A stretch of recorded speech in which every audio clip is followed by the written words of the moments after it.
Nandito kami ngayon sa Saizeriya. Dito sa may Shinsaibashi Suiji.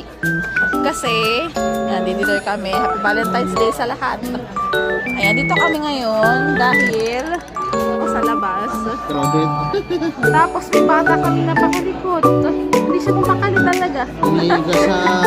Umiiga ka na sa sahig. Kaya, naisip namin dito na lang. Sakto, walang pila. May space pa.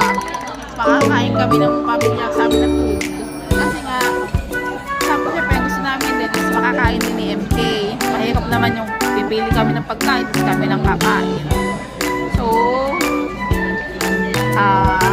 naalala ko lang ng Taiwan kami. Nag-ano din kami. Nag-Saizeriya din kami. Tapos ngayon sa Japan, nag-Saizeriya din kami.